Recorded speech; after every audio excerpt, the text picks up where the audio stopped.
All right, we're going to continue on with Civil War on Sunday, Magic Treehouse number 21, and Chapter 7, Helping Hands. The firing came to an end. The horses calmed down and the smoky air began to clear. Clara handed Jack and Annie each a canteen. "Fill these, quickly," she said. "We have no time to waste." Jack's legs felt wobbly as he followed Annie to the creek. They filled their canteens, then climbed back into the wagon. "Keep alert," said Clara. "Look for the wounded as they come off the battlefield." She snapped the reins. The horses started off again. As they bumped along, Jack looked ahead for wounded soldiers. "There!" said Annie. She pointed to a man limping toward them and waving his arms. The man looked very young, more like a teenage boy. His uniform was torn and bloody. It wasn't a blue uniform, though. It was gray. Clara pulled the horses to a stop. "But he's a Confederate soldier," said Jack. "When someone is hurt, you give them a helping hand, no matter who they are," said Clara. Her voice got softer. "I have seen courage and kindness on both sides of this war. Sometimes things are not as simple as they seem." Jack was glad that they had stopped to help the soldier. He jumped out of the wagon. "Do you need a helping hand?" he asked the young man.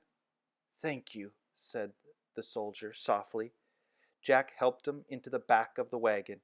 The soldier lay down on a pile of blankets and closed his eyes. Jack climbed back onto the seat beside Clara. She snapped the reins and they rode on. They came across more ragged men resting in the shade of an oak tree. These soldiers all wore blue uniforms. Again, Clara stopped the horses. "See if any of those men need a ride to the hospital," she said to Jack and Annie.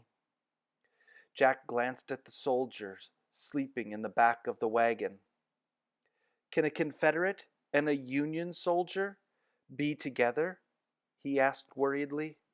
Clara nodded. "Sometimes men are simply too sick and tired to be enemies anymore," she said. "Sometimes they even know each other. Many families and friendships have been torn apart by this war." "Let's go," said Annie, hopping out of the wagon. Jack followed her. They carried their canteens to the men under the oak tree. "Hi," said Annie. "Does anyone need to go to the hospital?" "Only John, our drummer boy," a soldier said. "He's suffering from heat stroke, but all we need is some water, miss." Jack saw a young boy lying on the ground. His eyes were closed. "Oh, Jack," whispered Annie, "he looks just like you." The boy did look a lot like Jack, just a few years older.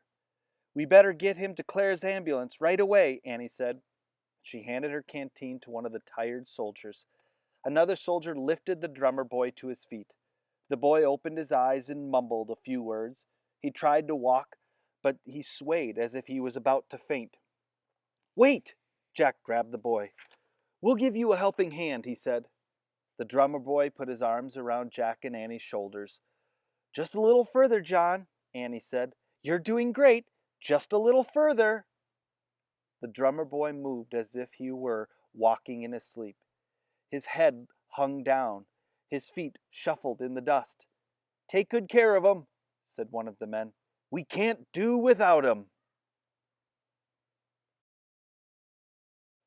Chapter 8. Brothers. Claire Barton had turned the wagon around. She helped Jack and Annie lift the drummer boy into the back. "The soldiers said he has heat stroke," Annie said to Clara. "His name is John." The boy lay down next to the sleeping Confederate soldier. "He does have heat stroke," Clara said. "The other boy also has a high fever. We must get them to the hospital at once." "Can you two stay in the back of the wagon and do as I tell you?" "Sure," said Jack and Annie. Clara dampened 2 clean cloths with water from Jack's canteen. "Gently press these cloths against their faces to help cool them off," she said. She gave the cloths to Jack and Annie. Then she went to the front of the wagon and climbed in. The wagon started forward. Jack and Annie gently patted the soldiers' faces with their damp cloths.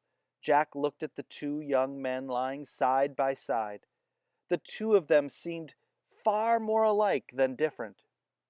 In another time and place, they might have even been friends, Jack thought. Finally, the wagon arrived at the field hospital. The Confederate soldier was put on a stretcher and carried to a tent. Two soldiers wearing bandages put the drummer boy on a stretcher. "Could you stay with John a while?" Clara Barton asked Jack and Annie. "Sure," said Jack. "Try to bring down his fever," Clara said. "A nurse will give you ice packs to press against his skin. Find me when his fever is lower." The drummer boy was carried into an empty tent. Jack and Annie followed. John was put on a cot. Then a nurse brought some rags and a bucket filled with ice. Jack and Annie were left all alone with the boy. Jack wrapped some ice in a rag.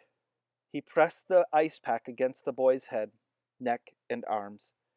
Annie fanned the air to cool John off and to keep away the flies. Jack felt so hot that he pressed an ice pack against his own face for a moment. Then he looked up drummer boys in his Civil War book. He read, "The Civil War was the last war to use drummer boys. The drum beat was used to give orders to soldiers. Different beats told them when to eat, how to march, and even how to fight. On smoky battlefields, the boys' drumming helped soldiers find one another and keep together." "Wow," said Jack. He closed the book, pulled out his notebook, and wrote, "Drummer boy, really important job." Suddenly, John shouted. Jack looked up from his notebook. The drummer boy was still asleep, but he was waving his arms as if he was having a nightmare. Annie shook the boy's arms. "Wake up, John," she said. "You're okay. Wake up." The drummer boy opened his eyes. "You were having a bad dream," said Annie. "You're safe now. You'll see your family again soon." "No, no," the boy said. He sounded frantic. "I have to go back to the battlefield." "No, you don't have to fight any more," said Annie. "You can go home and be safe." "No," the boy said. "They need me. They need my drum." He sounded more and more upset. Jack thought about their list. "Put aside your own feelings," he remembered. "Okay, John," said Jack. "You can go back as soon as you feel better." "Jack," said Annie, "he'll get hurt or killed. I'm afraid for him." "Me too," Jack said softly, "but we have to put our own feelings aside. That's one of the things on our list." "Oh," Annie sighed. "Okay," she said sadly. She looked at John. "If you want to fight again in the Civil War, you can, if that's what you really want." "Thank you," the boy whispered. "You know, you're the bravest kid I've ever met," Jack said. The drummer boy smiled at Jack. "You look just like my little brother," he said. "You look like my big brother," said Jack, "except I don't have a big brother. I don't have any brothers." The three of them laughed about that. The drummer boy's laugh was very soft. The boy laid his head back on his pillow and closed his eyes again. In a moment, he was sleeping peacefully, and there was a smile on his lips. Annie felt his forehead. "His fever's gone down," she said. "We should go tell Clara." Annie left the tent. Jack got up and slowly followed her. When he reached the entrance of the tent, he turned and looked back. The shadows of twilight fell across the boy's calm, sleeping face. It was strange. Jack hardly knew the drummer boy, but he felt that they could be brothers. Listening to the cannon fire in the distance, Jack was afraid for the boy. Will he live to see his family again? Jack wondered. "Good luck, John," Jack said softly.